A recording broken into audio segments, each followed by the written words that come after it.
All right. Well, I'll kick this off and just get us started here. We have about 10 minutes until our first panel. Just wanted to welcome everybody and thank everybody for attending. My name is Devin Bowdry. I'm with Mitchell Hamline Law Review. And you are here for Mitchell Hamline Law Review's 2023 symposium, this year titled Furtive Blackness in the Afterlives of Slavery. So at a very high level, we'll be discussing today how law and policy impacts Black life in particular. And I'm not sure how common of a word furtive might be in everyday use, but its sort of dictionary definition is kind of movement that implies guilt or that looks guilty. I think maybe one of the easiest examples I can think of is like you see your dog coming out of a room and you're like, I know you just got into something. I know you're in trouble. What'd you do? But as it pertains to this discussion today, furtive often comes up in a criminal procedure context. When does someone appear guilty? And more specifically to today, what does it mean for Blackness itself to be furtive? What does it mean for Blackness to be that pretext for reasonable suspicion, for probable cause? What does it mean to be a Black woman in this context, Black and queer in this context? And not only that, but what does that ultimately mean for Black people subjugated under the law? And conversely, how are Black people left out of the protections that the law should otherwise afford? And then lastly, what does it mean to be profiled and stereotyped in 2023 with the same stereotypes that were placed upon Black people under slavery and slave conditions? So those are the things that we'll be talking about today from various angles, from people who are much smarter than me. Very excited to get into it. Our first panel begins at 9:45. It's titled Local Policy, Local Change, and National Impact. And so we'll have practitioners who approach the subject from a broad set of issues. And I believe everybody on that first panel is actually local in Minnesota. And then our second panel begins at 1:30. It's sort of the title track here. It's titled Furtive Blackness in the Afterlives of Slavery, which will feature sort of nationwide academics to give a more theoretical approach to this topic. So very much looking forward to hearing what ideas stand out to you from today, what questions you have. And if you're engaging with this conversation on Twitter, we encourage you to use the hashtag Furtive Blackness. I'll put that in the chat later if you're tracking the conversation with the symposium. For any attorneys that are on this, there are elimination of bias credits, 1.25 credits for this first panel and 1.5 for the second. And then barring any tech issues, we plan to have these recorded and available online as soon as possible. And then lastly, I would like to just thank some folks up at the top here, beginning with Dr. Anansi Wilson, who is the founding director for the Center of the Study of Black Life and the Law, with this event is in partnership with. Gillian Mwangi, who you're about to hear from, our first moderator, and then also Grace Hoffman, the Law Review Symposium editor. And so with that, we have a few minutes before our first panel kicks off. So refill coffee, refill water, get some cereal, and hope you enjoy the conversations today. So thank you for being here.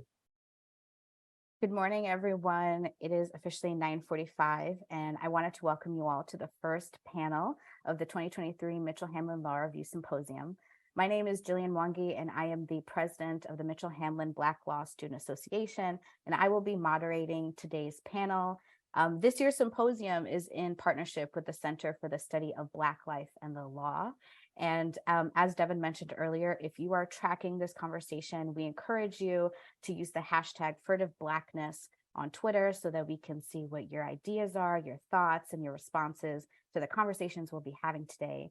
I am so excited to have our esteemed panelists today. First up, we have Jamael Lundy, who is the Chief of Intergovernmental Affairs for the Hennepin County Attorney's Office. Next, we have Representative Ruth Richardson. who is the DFL representative for District 52, which includes the parts of Mendota Heights, Egan, and the city of Mendota. We also have Mikeya Griffin, who is the executive director for the Rondo Community Land Trust.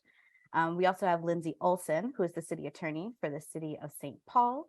And last but not least, we have Justin Terrell, who is the executive director for the Minnesota Justice Research Center.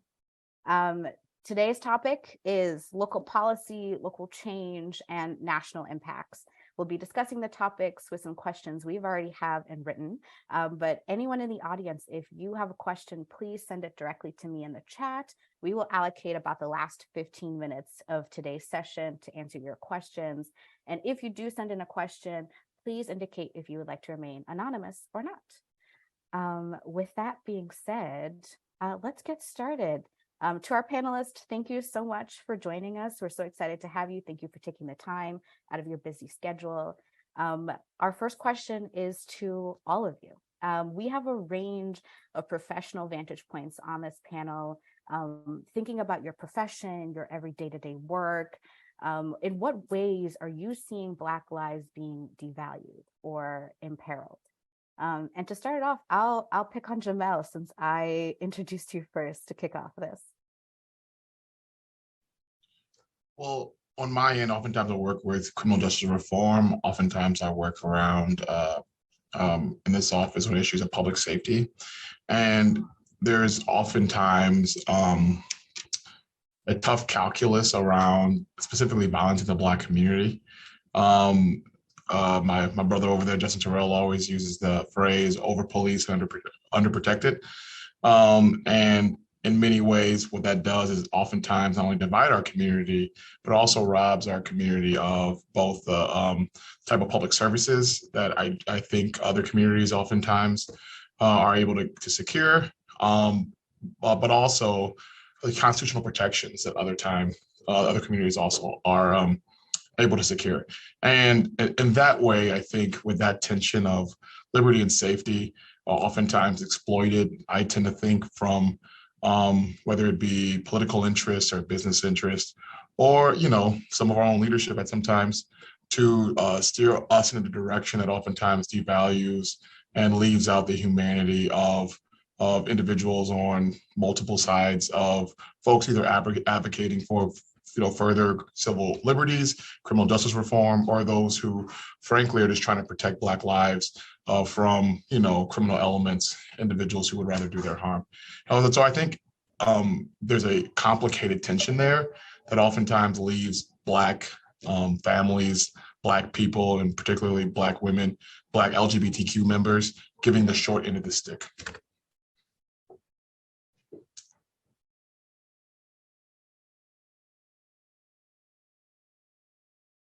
I'll pass it on to anybody else. Oh, I'll jump in if you want. So I'm the city attorney for St. Paul. We do a number of types of law, but one of the things that we do, like the Hennepin County Attorney's Office, is prosecute crimes. And I would just build off of what Jamael was saying about the systemic racism that we see in the justice system. I think most folks on this call are well aware of all of that, but I think the devaluation also comes sometimes in reform itself, because it's important, reforms are only as good as the outcomes. And I think a lot of times, I see prosecutors with the best of intentions as far as pursuing reform or outcomes, and those reforms need to be tested. We need to look at what we're doing, test what we're doing, receive, co-create that with the community, and listen to the voices of people that are experiencing the system. That procedural justice aspect, I think, is not talked about enough. It's not focused on enough as far as assumptions that are made by people who work in the system. And I think that if we're not being evaluated on, what are the outcomes that we're producing when we think we're doing any kind of reform, we're doing a disservice. My office also has the Office of Neighborhood Safety within it, and we do gun violence reduction, that team. And I think, again, what Jamael is saying, working on building that office, what we continue to encounter, but what we've encountered is this, it's overlooking, there's been, I think, this idea that kind of all crime is the same, or all people experience crime the same.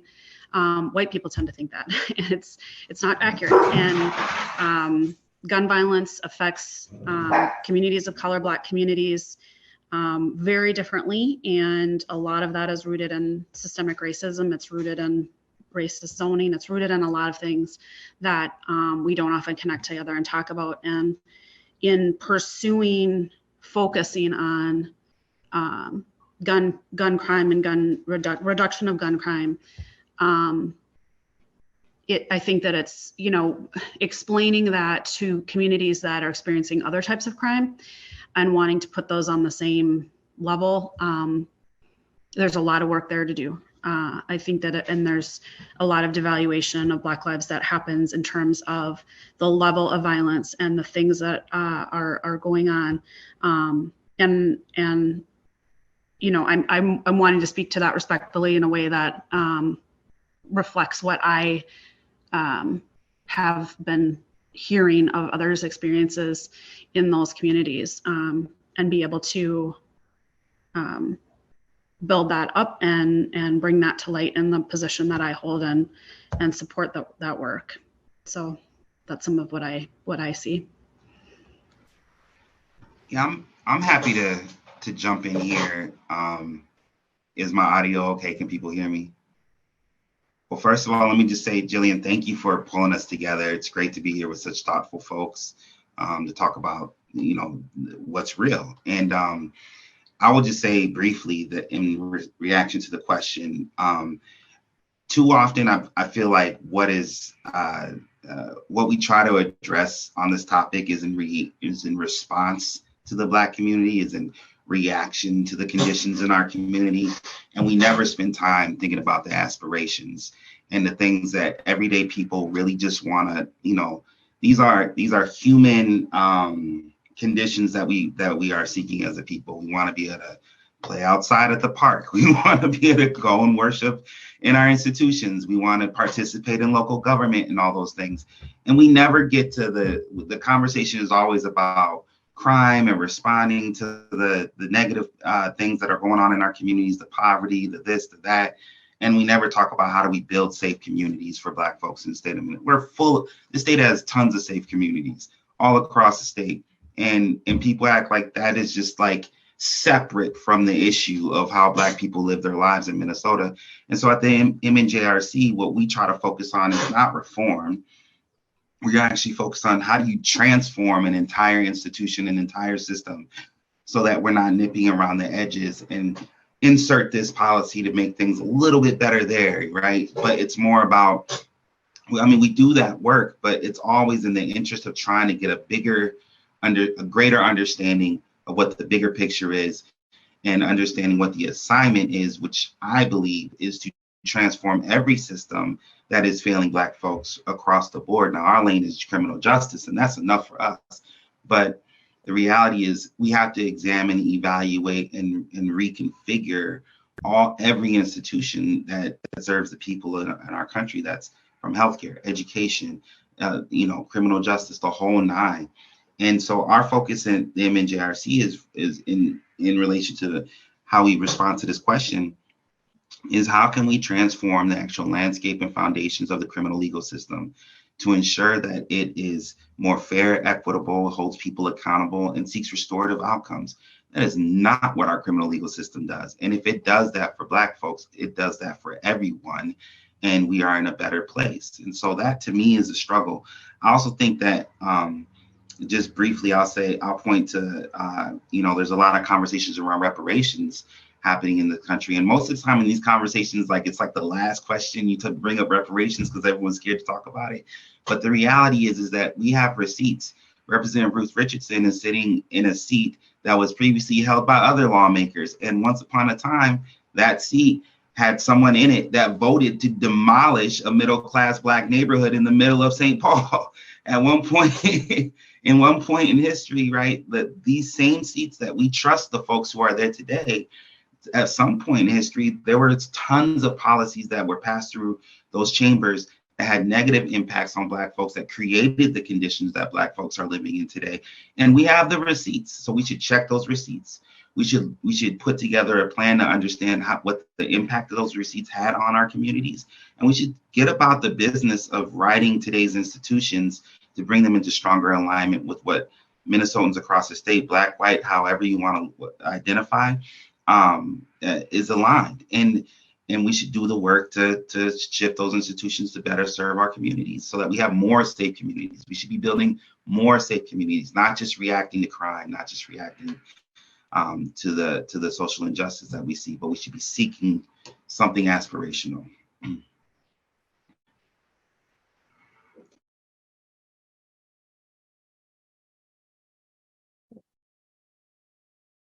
Yeah, you're gonna go first. Oh, I'll go. Thank you, Terrell. I'm sorry, Justin. Hi, I'm Mikeya Griffin, and I'm the Executive Director of Rondo Community Land Trust. Justin, I'm a daughter of Rondo, so that it's an historically Black, neighborhood that Justin just described, and policies of 94 coming through and completely destroying the community, and also layer in redlining, racial covenants, and urban renewal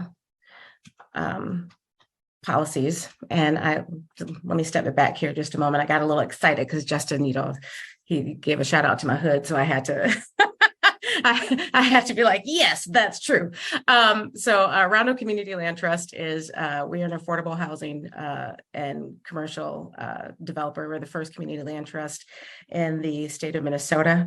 And really the community land trust movement, which I love, was, it's really about shared village, shared economy, really how we grew up here in the Rondo community. And so I take those tenets into the work that I do today. Through this work, though we were born in Rondo community, we span all of Ramsey County, and our intersection of housing and economic development. So we develop commercial spaces, and we develop affordable housing for families.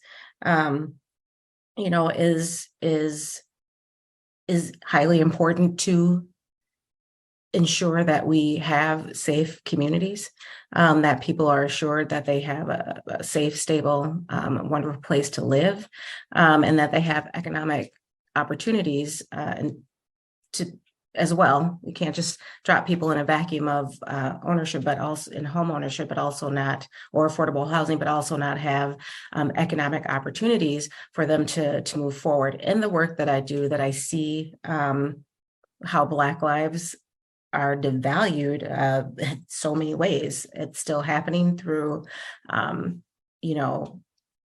mortgage, systemic mortgage practices and lending,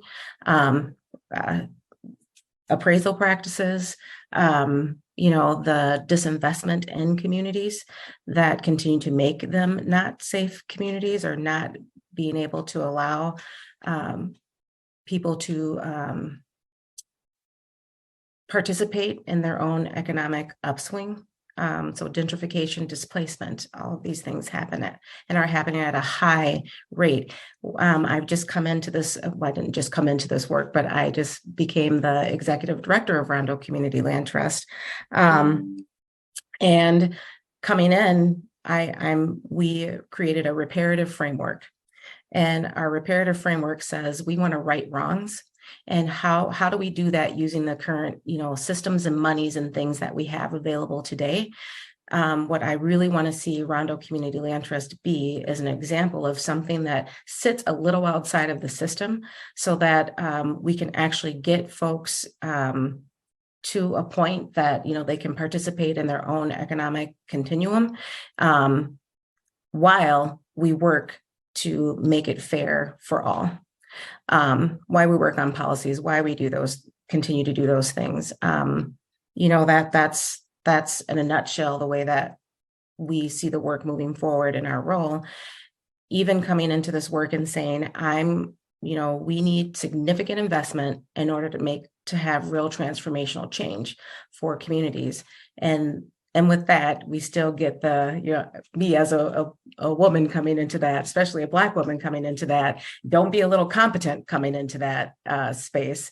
It's the questioning of, how can you do that? And it's just, people do it, corporations do it, other nonprofits do it at large scale all the time. And I'm saying, let's do this and particularly put significant investment into communities and allow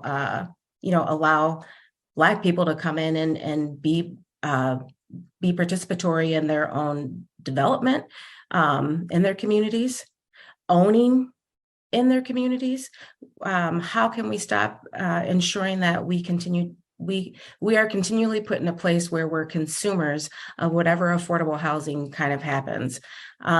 The other ways that I see how this works in our lived experience here is, I know they're not intended to do this, but it's concentrated poverty that says affordable housing, we have to be at certain income levels. And when you become more than those income levels, then your ability to be housed in affordable housing, there's not that opportunity. And some of these policies go 30 years, where you're continually income qualified to have to stay somewhere. And again, community really isn't benefiting from stability. So just being able to, again, be in a place where we can bring those dollars and the activity to a reparative framework where we can give people more significant investment to be in their communities, and stay in their communities, live in their communities, and participate and bring to community an opportunity to participate in commerce together.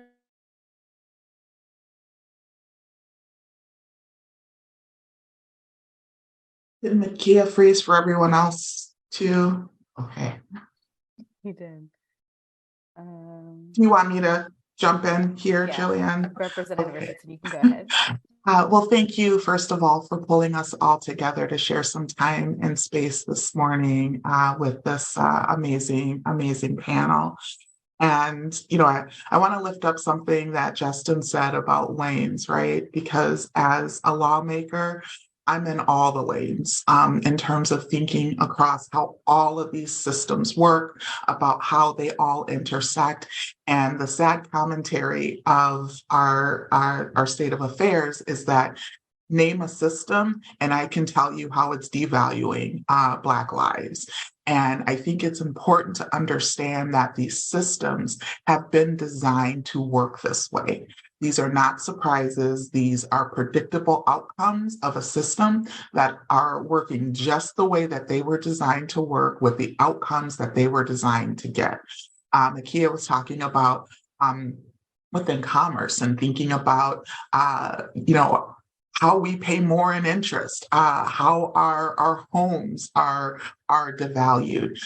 We can talk about the Black maternal health crisis, the infant mortality crisis within the state. We can talk about the fact that missing person cases involving Black women stay open 4 times longer than others. We can talk about the fact that our kids are 8 times more likely to be expelled or suspended from their classrooms. And I think it's important that as we're talking about these things and recognizing that these are not accidents, but these are policy decisions that have been made. And there's this expectation now that as we do this work, that we do it with a colorblind lens. We did not get here by being colorblind.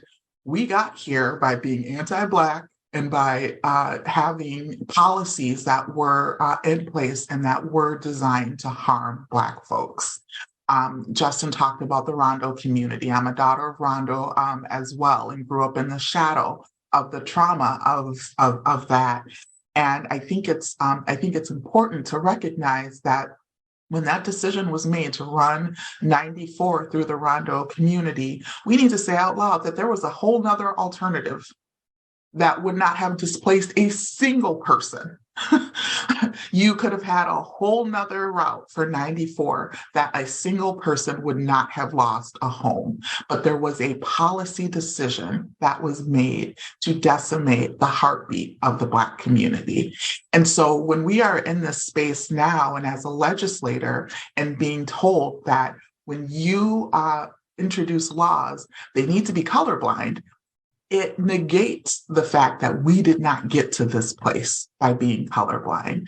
So one of the pieces that I think is also really important as well is to acknowledge that what shifted with the COVID pandemic, because here in Minnesota, when COVID began, we as a state made a policy decision that we were going to stop everything that we were doing and focus exclusively on COVID because people were dying. And in that moment when George Floyd was murdered, I was reflecting on the fact that we have never stopped as a state legislature, as a nation, to reflect on the ways that we have been dying as a result of these policies that are in place. And so for me, that was an impetus for House Resolution number 1, declaring racism a public health crisis and creating the House Select Committee on Racial Justice so that we could start to have this conversation for the first time at the state legislature. And so as we think about the ways that our lives are devalued, it is, I think, the height of gaslighting to tell us that we need to lead with a colorblind lens. Thank you so much, Representative Richardson. Something that has been the theme of each of your opening statements is about how policy has been affecting Black lives. And looking more on a law perspective, specifically where laws are now, what kind of issues are you seeing embedded in the law, where they may be legacy laws like covenants or explicit or implicit racist laws or new laws? How do you see them infringing on Black lives today?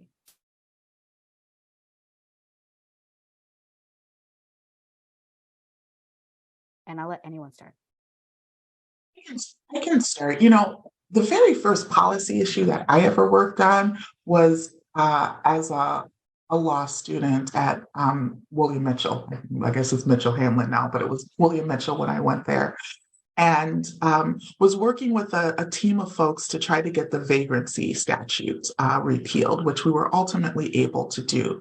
And recognizing that the vagrancy statute really arose out of the Black codes, after some forms of slavery were abolished within our nation, and recognizing that these vagrancy statutes were put into place to continue to control Black labor. And so that was sort of my first introduction to policy. And now as a legislator, what I see, especially as we look across, again, all of the systems, and where I see that there are these decisions that are being made that have impact. I mean, it gets down to the way that we do organ transplant in this country as well. There is huge discrimination that happens within our organ transplant process. When we talk about, for example, the Black coefficient, when a Black person needs a kidney, a doctor can add points to their kidney functioning if they're Black, and they do. And that is the only race that they would add points to their kidney functioning to make their kidneys look like they're functioning better than they are. And it has the result of delaying treatment anywhere from 2 to 4 years for Black folks. So you see more of us dying on wait lists.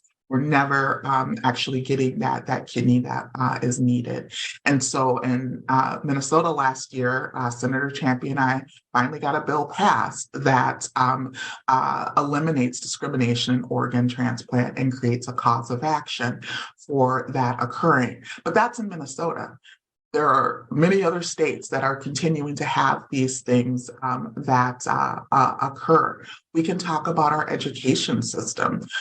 Again, our kids don't have an equal opportunity to be within the classroom, and we know it, it's documented, and it creates the space of like, what are we going to do about that? And I think one of the biggest challenges we have from a lawmaking perspective is it's like playing whack-a-mole, because the disparities are absolutely everywhere. And it is this uphill battle to fight for. And I think Justin said it best. We talked about like nibbling around the edges with these policy pieces, when what we truly need is transformation. And there's a different way that we can be doing things. We need to be talking about transforming and reimagining systems, because trying to fix what is here is not going to change the trajectory of what we are seeing right now.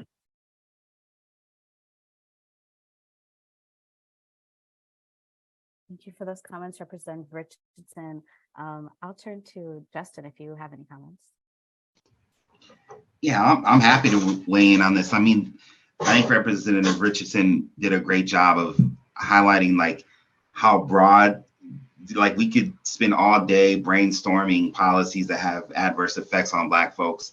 You know, I'll stick in my lane once again and just say that on criminal justice, it's hilarious, because every session, you know, you get this tough on crime versus soft on crime sort of debate where, you know, it's lock them up and you know, all that stuff. And it's just like, I love that we have over time put little tricks and Jamael has been really good at putting like some of these levers in place, these little tripwires. For example, the Minnesota Sentencing Guidelines Commission, which is in charge of setting the standards for the grid for how people are sentenced.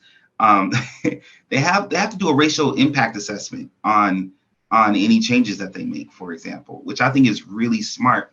Because if they didn't do that, right, like all these like creating new felonies and new crimes would go, we wouldn't know how they would adversely impact Black folks, right? And it's that in public safety every single day. Every single day we want to put more money into law enforcement, more money into prisons, more money into sort of these control mechanisms, and that is primarily the lens that Black folks are seen through in society, is how do we control Black people? And so the criminal legal system is full of policies that actually are, you know, targeting Black communities and remove resources from our community, human resources, financial resources. There's a whole body of work that we are drafting around the financial impact of the criminal legal system on Black folks, right? Like there is, you know, we know that women, mothers, sisters, daughters, girlfriends, partners, they pay for the phone calls. They put money on the books. There's a fleecing, a tax that happens to Black families when they have a loved one who is incarcerated. And then on the other side, you know, and I feel like it's necessary to bring this up. I am not going to enjoy the next couple words coming out of my mouth, but on the other side, what you have is a reform effort over the years that has been done largely independent of Black leadership. You know, a lot of white progressives in 2010 read the new Jim Crow and said, oh, I have to do something about this. And to their credit, they did. And there's a lot of great things that have come. You know, my first campaign was Ban the Box, which is a campaign that was started by a Black man named Dorsey Nunn out of Oakland, California. And so like there's been tons of movement in that direction. And at the same time, we need to understand that Black folks call the police more than anybody else, at least in the city of Rochester, where I can cite a specific statistic. And that means that our relationship with law enforcement is kind of dual, right? And so when you have the need for public safety interventions in your community, but you're also being targeted by those public safety interventions in your community, we find ourselves in this really terrible place. And I love this language about policy choices. And just two more quick things. First, policy choices. I love this language because that's what Representative Gomez said at the end of the tax debate yesterday. Which, yes, I do watch the floor debates, but and I think it's a very polite term, right? And I think it's a very strategic term to mask the reality of what is actually happening. What motivates those policy decisions is almost more important than what the policy decision is. But if we frame it that way, we're able to address it. The last thing I want to share just briefly is that I was in community last night at a public meeting in a church full of Black folks talking about the carjackings and the really it's just auto theft and joyriding now, but these kids who are doing it are getting hurt, right? And it's a lot of kids in our community.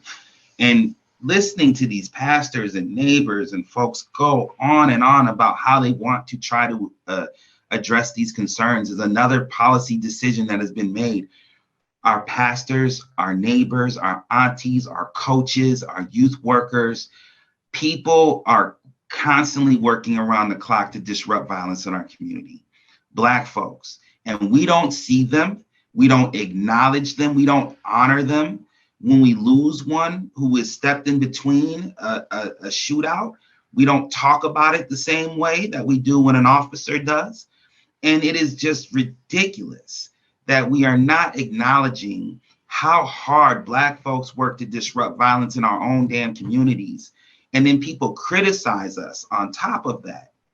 You see what I'm saying? It's always this over-policed or over-targeted by the system, and it's always this unprotected piece.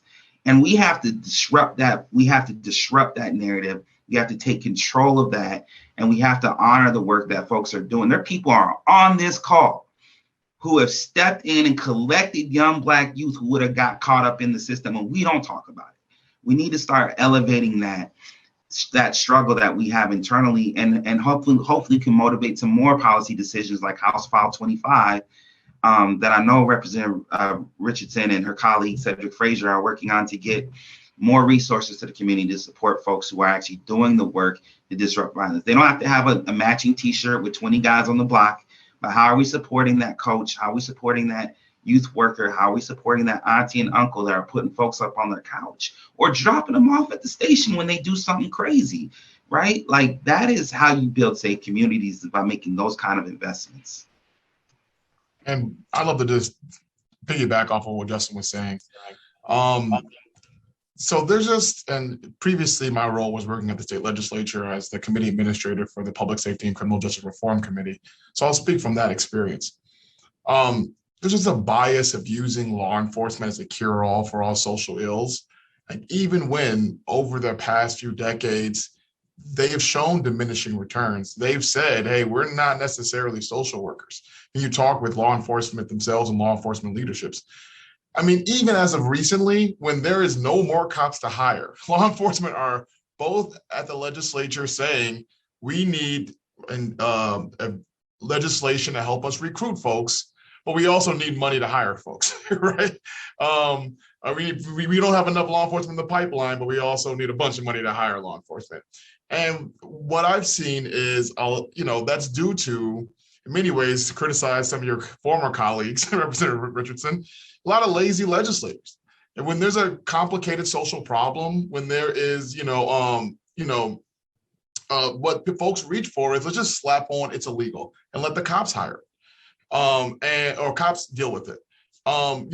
What we've failed to do as policymakers have failed to do was create diversified public safety responses to 911. House File 25, Representative Frazier has authored, Representative Richardson supporter, gets us a long way there. But for a great example of some of the great work, I know you're getting all the flowers right now, Representative Richardson, that she's worked on, is like catalytic converters. There's a rash of catalytic converter theft, and there was just a instinct, let's just trump up charges for any person who's found with a catalytic converter. And it took a thoughtful approach of why are we going to double down on criminalization of folks who are, low, people who have drug issues, who are just desperate, who are still in those things. Why don't we stop it at the demand side? Why don't we enforce catalytic converter thefts against the junkyards that are buying this stuff, who are, and that is a more thoughtful approach that actually gets at the root problem. It dries up the market for that activity versus just seeking to punish people at the bottom level. But it takes legislators to Representative Richardson's point, with an intentional lens of looking at racial equity. Because I like to say that in many ways, like racism is a tough problem because it's invisible many times unless you look for it. Unless you're looking at racial equity statistics and seeing how the criminal justice system disproportionately impacts people, then you can go along your way ignoring its impact and just saying those people are criminals, they shouldn't break the law. So. From a uniquely housing perspective, I mean, again, still faced with all the systemic things that happen. And when policy comes, it comes in the form of 30-year covenants that say you have to be at 30% AMI, which is very low income, which is fine. There's a place for that. For rental, it's driven by kind of the affordable rental complex. Folks, I'm again not bashing affordable rental because there is a need for that, but there's all these unintentional policies that continue to be that impact some of the most low income people, which happen to be Black people, especially in the state of Minnesota, that keeps them poor, keeps poverty concentrated. I think about CRA credits that banks are supposed to use for down payment assistance, and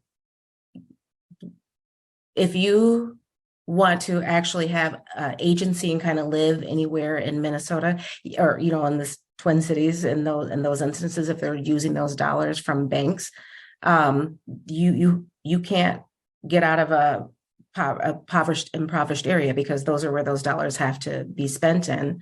And it also helps drive the displacement and gentrification because we also have people that don't look like us that come in and have the ready available means to purchase because they can be bank ready and get mortgages. It is just so prevalent in so many different ways, even in access to dollars for capital.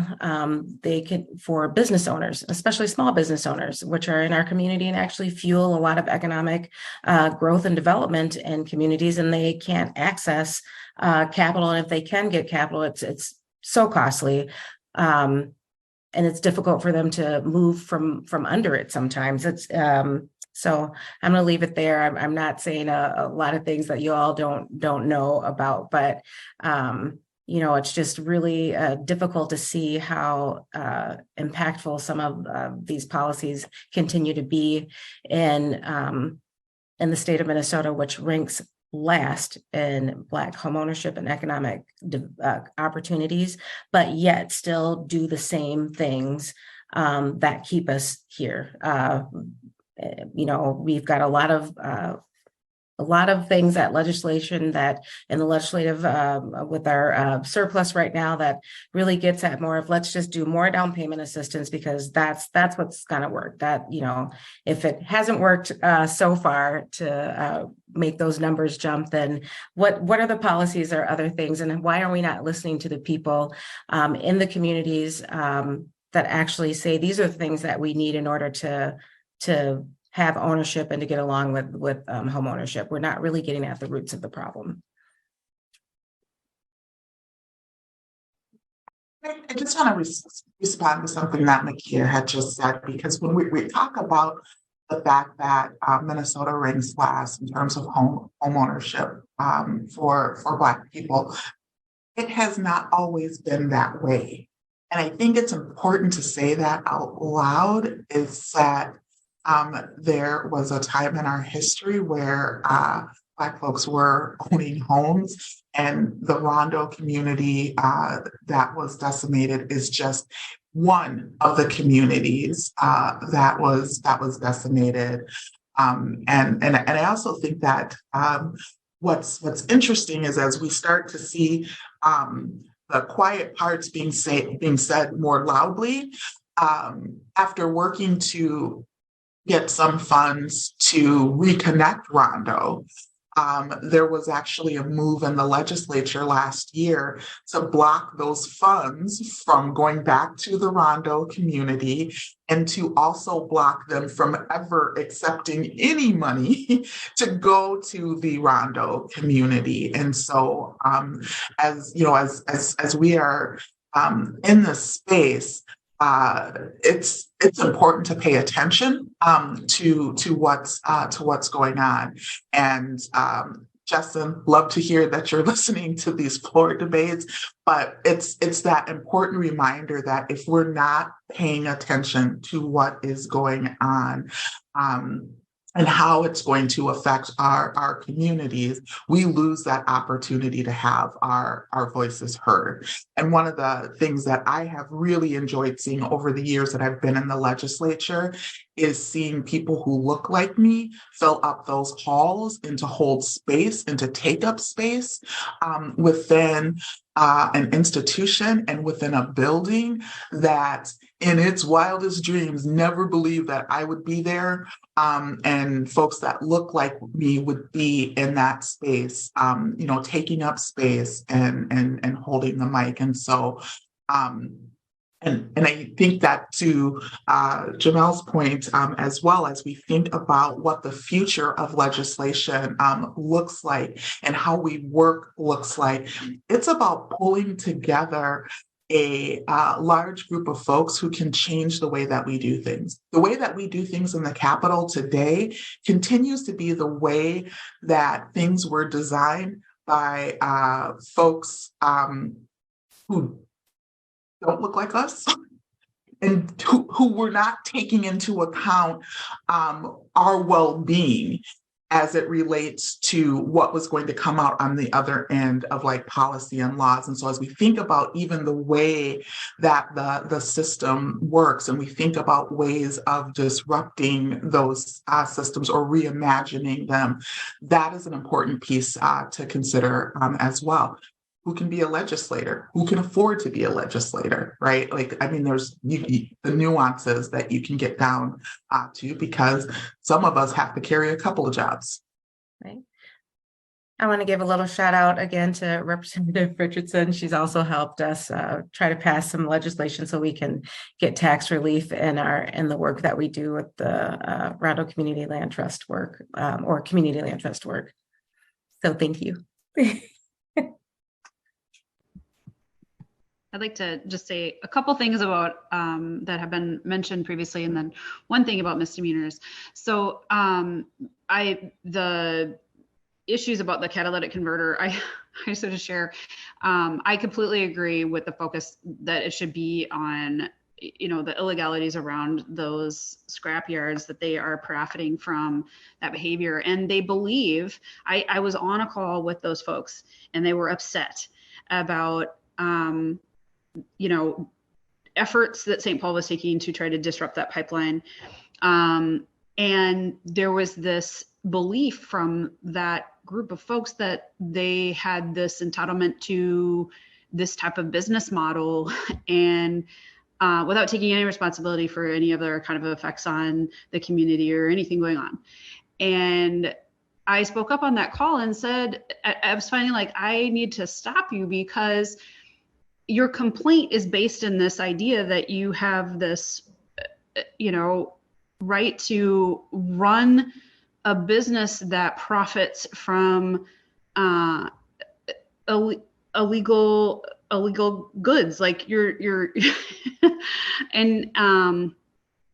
and it just so, and I think that the focus was, as you guys say, it's like a lot of the focus of that whole conversation is on the activity of people and not on the system that's being upheld that incentivizes that. And I think there's more work definitely that needs to be done there about that. And the conversation absolutely has to shift to looking at those business models and how do we disincentivize those businesses from working in that way. I do the office, the city attorney's office does misdemeanors, and misdemeanors are one of those areas that I think, across the country have been the subject of over-criminalization, over-policing. It's, you know, the way that misdemeanor crime has been treated,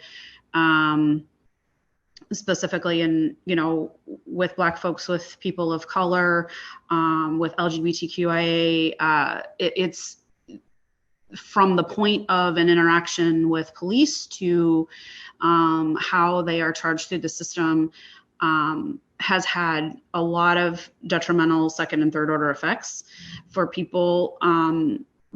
And it's an area that is of great concern to me in terms of transformation. As Justin has said, we focused on building a model of restorative justice. We have a large restorative justice program that's growing.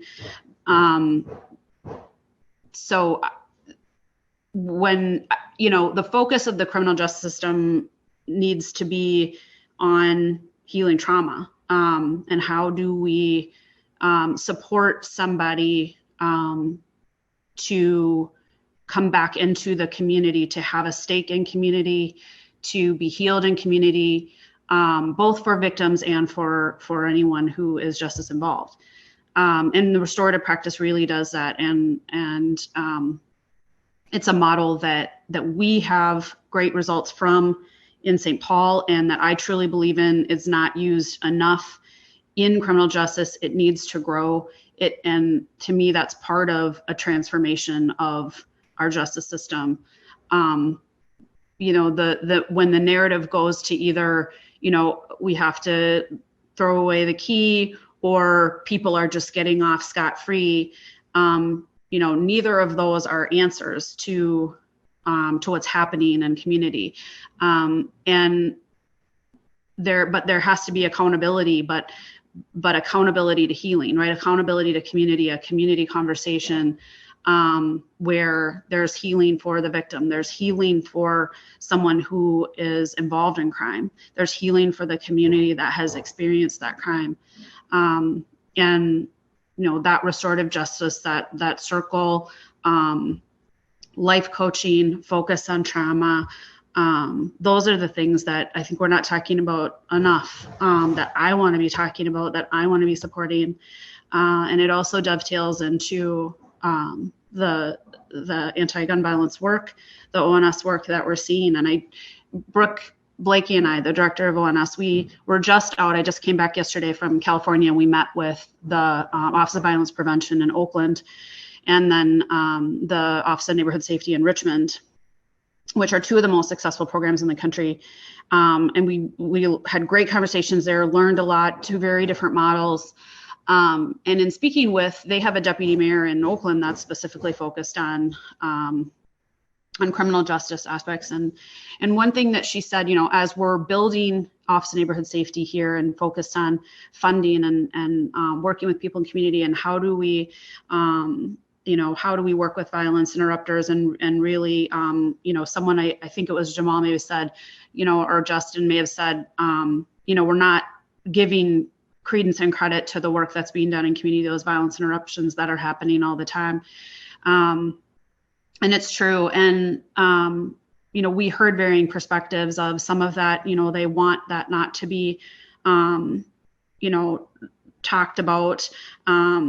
But also it's important to recognize it, but not to exploit that, right? Not to exploit people who are going through that, are involved in gun violence, but also recognizing and hearing and bringing those experiences out. And the work that we do in Office of Neighborhood Safety space, in community violence interruption, as a for funding, which of course runs everything, right? You know, every single office we talked to said it's a fight. It's a fight to get a portion of the budget that is traditionally given to law enforcement as a response to public safety. And in St. Paul, and Mayor Melvin Carter's vision is community first public safety that is about alternative responses. It's about all kinds of responses, not just the police response. The police response is part of that, but the way we respond to other things. I saw another person has had a question about decriminalization of homelessness. And one of the things that we do in St. Paul, or that we're building, are alternative responses to homelessness, to mental health. With what we call a CARES team and a HEART team, both that do homeless outreach and that do alternative response for mental health that isn't just a police response. And the ONS approach to violence is also about that.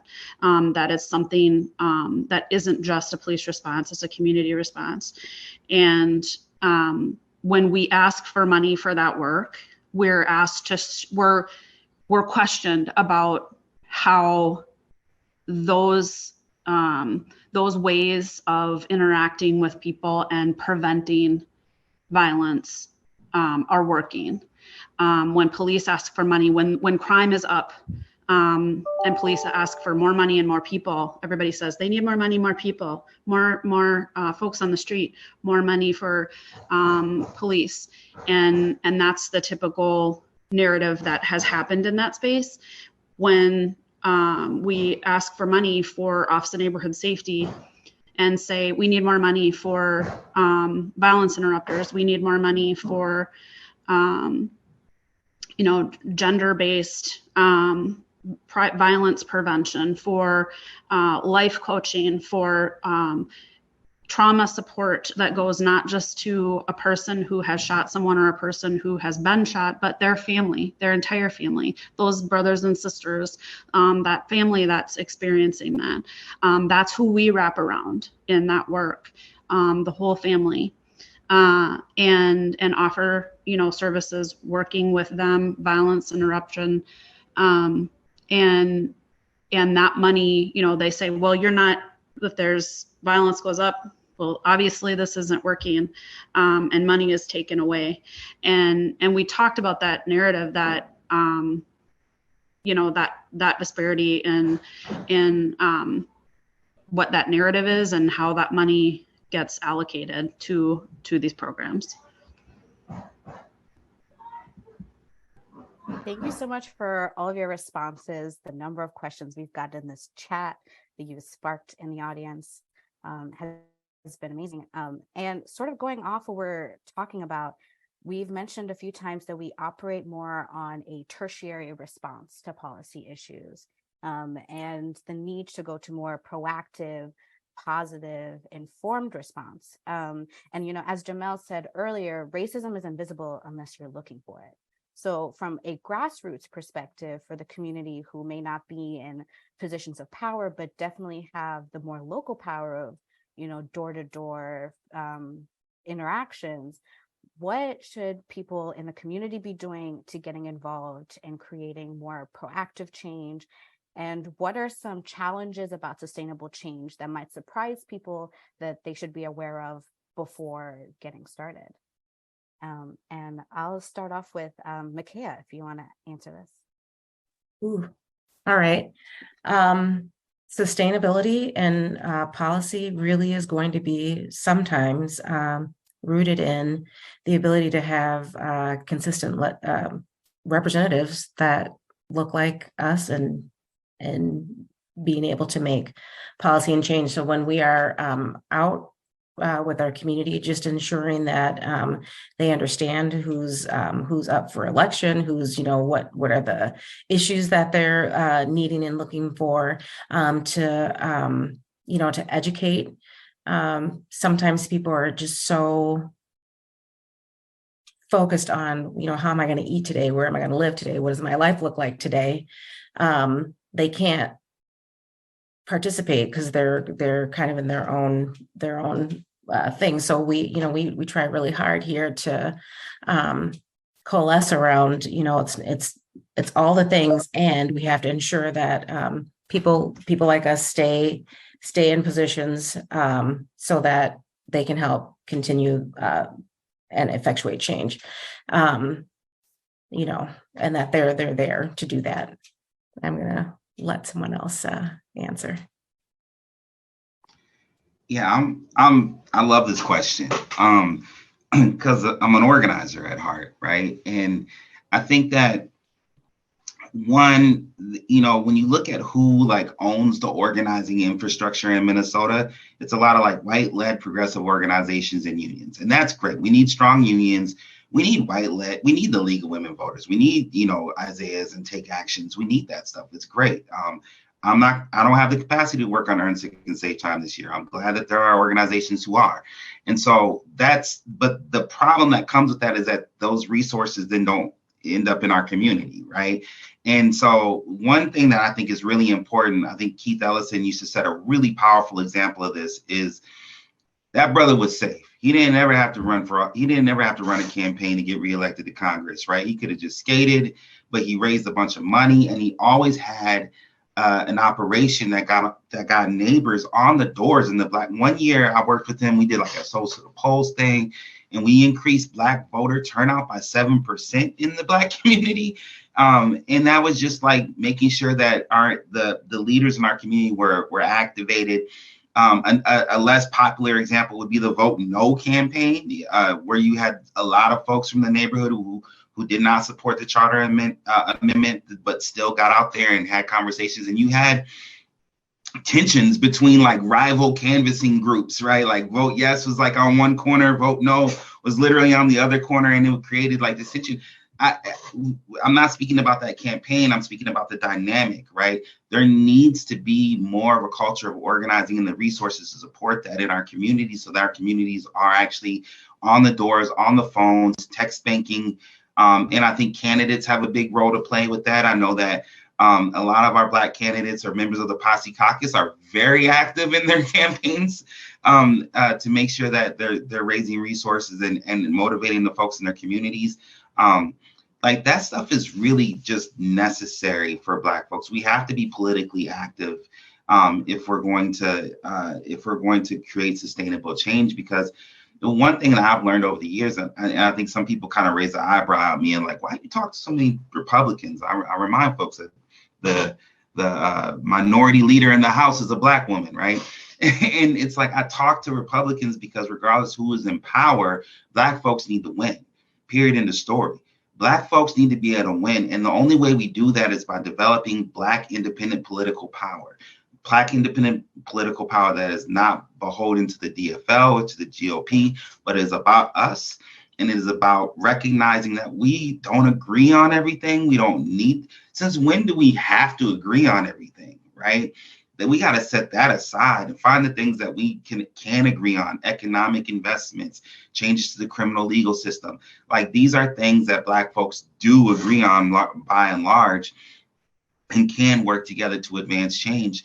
And I think that part of it is just like making sure those resources are coming to our community and not just going to the groups that have always gotten them. That's something that I'm very passionate about, that I work on in my fundraising as an executive director. I'm always trying to find, other, like Until We Are All Free or Tone Up or other Black-led organizations that are led by formerly incarcerated folks like the Power of People Institute, right? Like these are groups that do the work in the community on the ground, and they're not seeking the attention for it. They're just trying to be a home to catch brothers coming out of prison and make sure they get right. That is in the interest of public safety.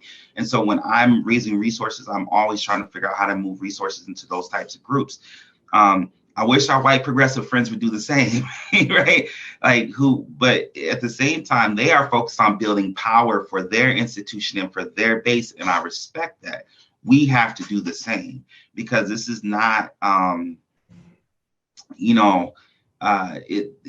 this power is neutral, right? Like power is about whatever you can build it for, organize people, organize resources around shared values to advance that specific agenda. And we got to get serious about that in our community. And I think there's obviously pieces of it there, but that to me is like one of the biggest things. And so I recognize the folks doing that, and I think we got to build on top of that for our folks. I hope I'm making sense. Yeah. Mm-hmm. And I'll piggyback again off my brother Justin. Part of what I'll speak to is, individual folks on the ground trying to make a difference. I would say get a part of and join those organizations, specifically the Black-led ones that Justin and I are talking about. They oftentimes have incredible campaigns that, depending on whether you're looking for housing justice or criminal justice reform, they have thoughtful strategies to help advance those, and they work in coalition to do so. But another thing that individuals can do is caucus out the vote, right? There are a lot of folks talk about go and vote, but voting is kind of the last of the democratic process. Those elected officials will tell you, especially about the first time they're running, the minefield of a caucus, right?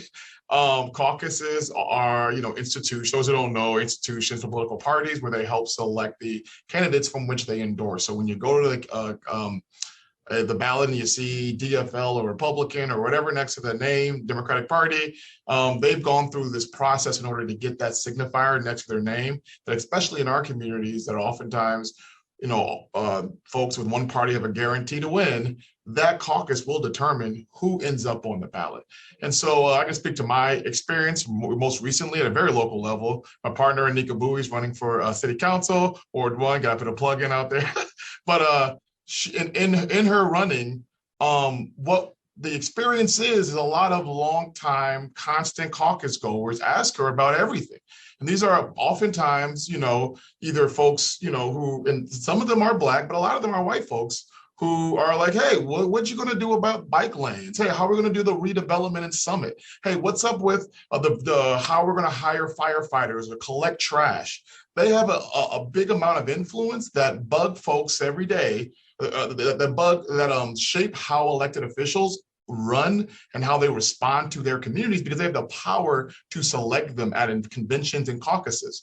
And so I would just lay that out for folks about, and sad to say that, because North Minneapolis, I don't think, has ever sent an all-Black precinct to a convention. We are the majority of those spaces. And so we can expect a lot from elected officials, and they can expect a lot from us if they know they got to show up and talk to us, and we're going to haggle them about, hey, there's this trash collection issue, there are these things broken on the road, there's crime, or there's whatever issues, police are out here acting crazy. They'll be responsive to us if they know they have to go through us to get that power. And caucuses are a very important space where even individual voters can exercise an enormous amount of influence, because there's only about 300 or so caucus goers versus thousands of voters. I'll maybe pick up there and take a little bit of a different look at this, because one thing that sits with me as I think about the word about creating sustainable change, I think about the words of Fannie Lou Hamer, and being sick and tired of being sick and tired. And I think that it is important that we lift up the exhaustion that is in our communities, because when you are fighting on every single front, every single day, there is there's something that I think is really important to recognize. We have a system that holds up some Black folks, right? And there's this expectation that that one Black person is going to be at all of the different tables, and that they're going to be running themselves ragged, trying to fight for everyone. That is not sustainable.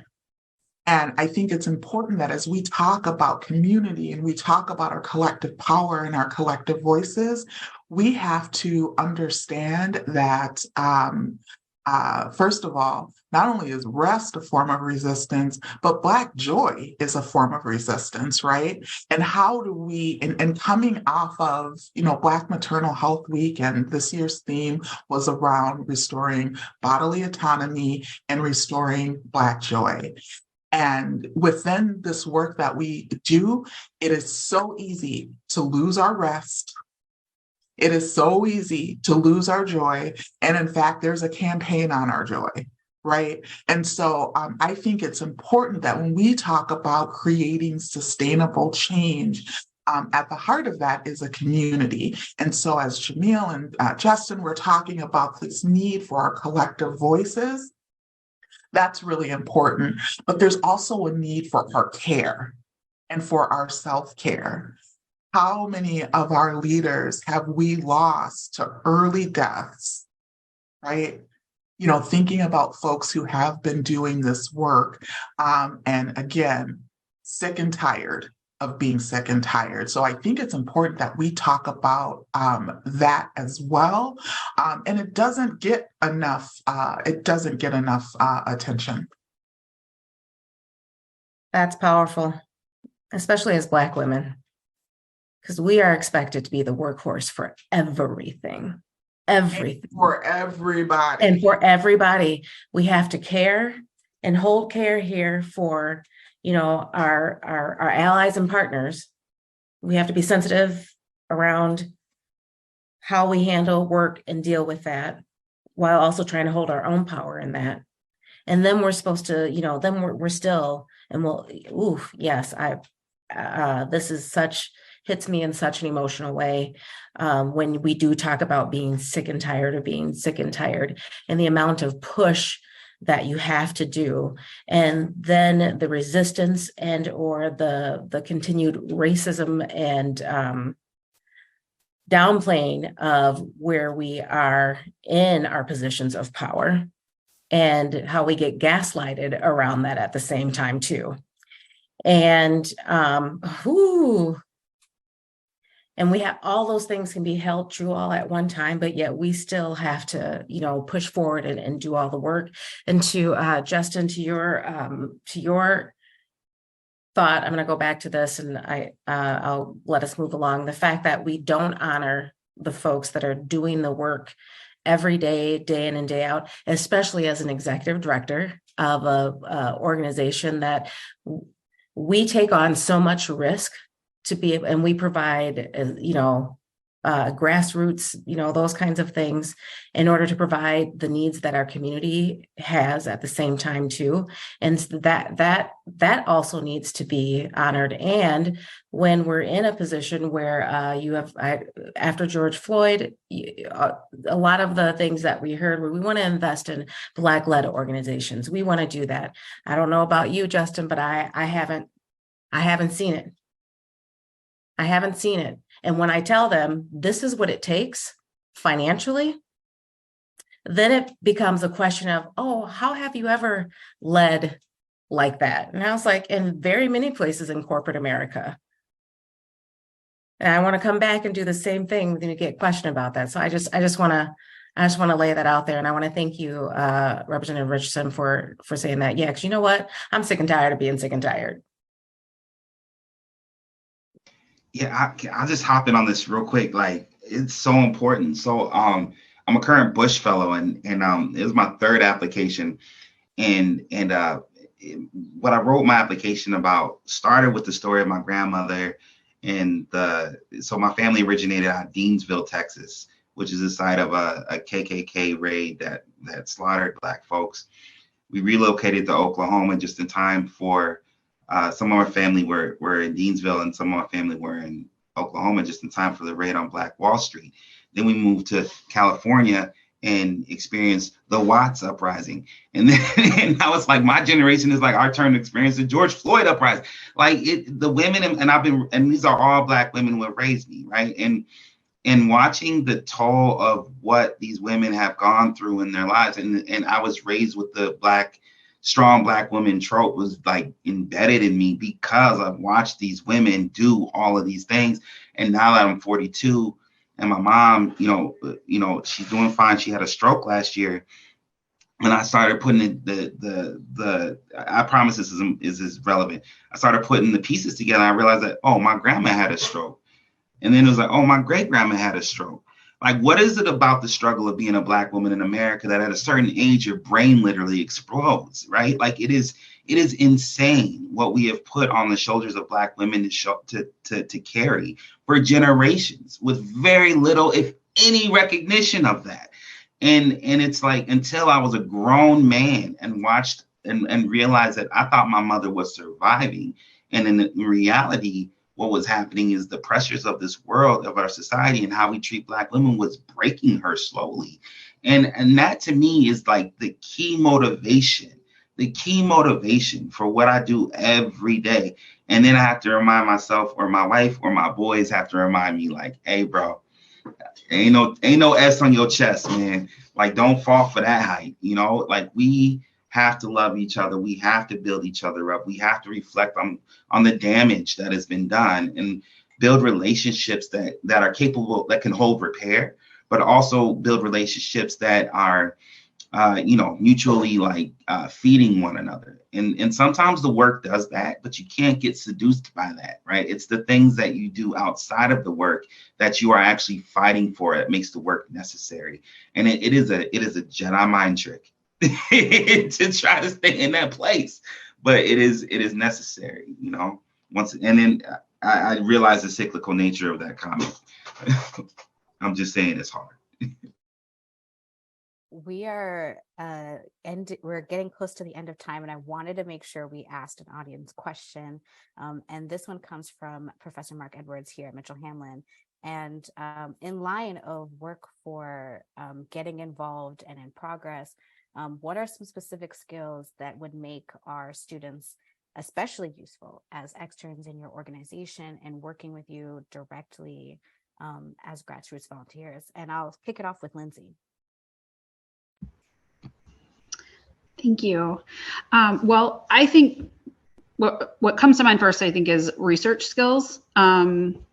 That's so important from the time you're a student to, the time you're a senior lawyer. And I think a lot of more senior lawyers kind of start losing that skill. We depend on other people to do it, or we think we know something and then we don't research it thoroughly. And so I think it's an important skill for students to have. I appreciate getting interns, externs, law students. We have clerks in the office that can do good research work for us, but then also that perspective. Not all law students are young. People attend law school at every age of life, and I want to acknowledge that too. But I think getting that young perspective that student perspective. So I'm having construction in my house. I don't know if you can hear that. It's like buzzing. I appreciate that so much. I love to have a range of perspectives at the table, and I want to encourage students to bring their experiences in, to have that youth perspective, for us to hear that as practitioners. What are they seeing, and that the word creativity is often poo-pooed in law because we want to focus on analysis only, but we're here talking about transformation, and that takes creativity. It's about challenging how you're thinking, challenging what's put in front of you, and saying, like, how can we think about this differently and solve something together? And I think that our young folks are a huge part of that, and we don't often bring them to the table enough or create tables for them, and so that's something that I value, and I think I would want them to hear that their perspective is valued and coming in.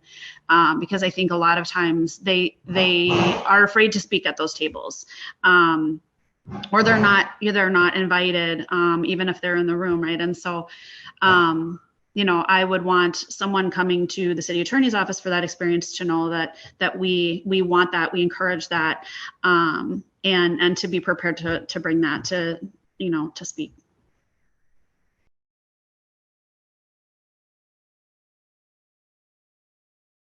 I'll open that question up to anybody else who would like to answer.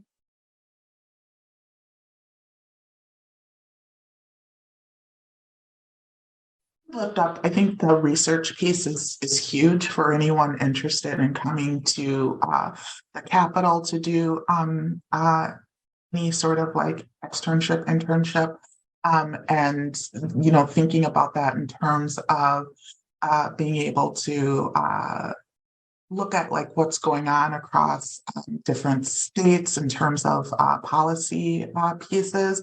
The one thing that I would also just say about, because we were just talking about being sick and tired of being sick and tired, and this sustainability piece, the Capitol is a grind,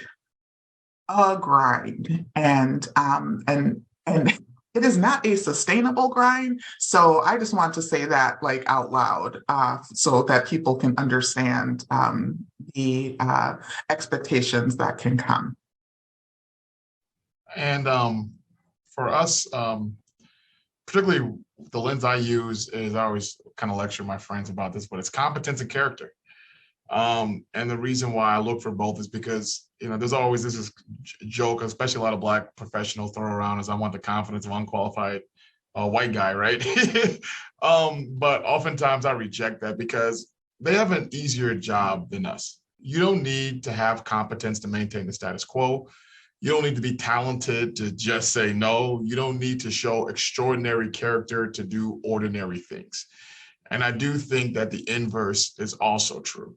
And so to Representative Richardson's example, I see a lot of, working at the Capitol and around elected officials, the amount of competence, amount of professional experience and backgrounds that they have, it pales in comparison to the compensation they receive. And so a lot of the folks could just go to private industry and make a whole bunch of money, but they have a lot of character. They believe in what they're doing. So even if I disagree with, some folks who may be super regressive and, problematic in a whole bunch of different ways, I know they really believe it. They're doing it for mostly because they believe in that effect, especially at the state legislative level. And so for that, I always honor and appreciate that service. But when you jump in that arena, you have to recognize that you have a harder job to transform a system than a lot of folks on the other side have to just maintain that system. And so the game ain't fair. And what I look for is the folks who are ready for that challenge and understand the work within the context, within recognizing that context.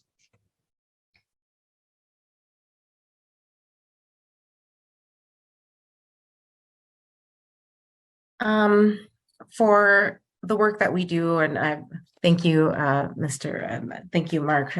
We've had some students come out and really understand the lived experience by touring and asking questions. And I think all of us, and I say it to all of us, understanding what your biases are and the consequences of understanding or not understanding lived experiences, so that when you are trying to, Jamael, what did you say? The invisibleness of racism as it pertains to case law, when you're looking at it, and your arguments to that, to help ensure that you know enough in those lived experience to be able to spot it and figure out ways to combat against it in your argument. So I and the help that you would give any of us, I think is, or in your career, I think is important.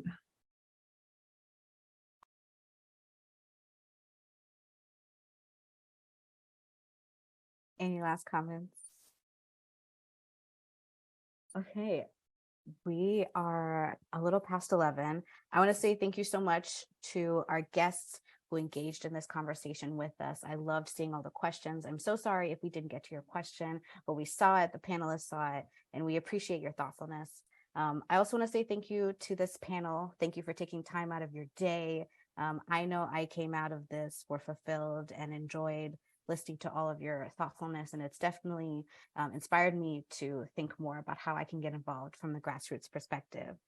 So even though I stole 4 minutes of your time, I do expect y'all to show up at 1:30, where we will have our second panel of the day with Dr. Anansi Wilson, who is an associate professor here at Mitchell Hamline and the founding director of the Center for the Study of Black Life in the Law, who this symposium is partnered with. They will be joined by 6 panelists, and they will be discussing furtive Blackness and the afterlives of slavery. So make sure to come back. And as always, as we said before, if you want to share your thoughts on Twitter and engage in conversation, make sure to use the hashtag furtive Blackness so we can see what your thoughts are. Thank you so much for coming. Have a great rest of your Friday and a wonderful weekend. Thank you all so much. We'll see you later today.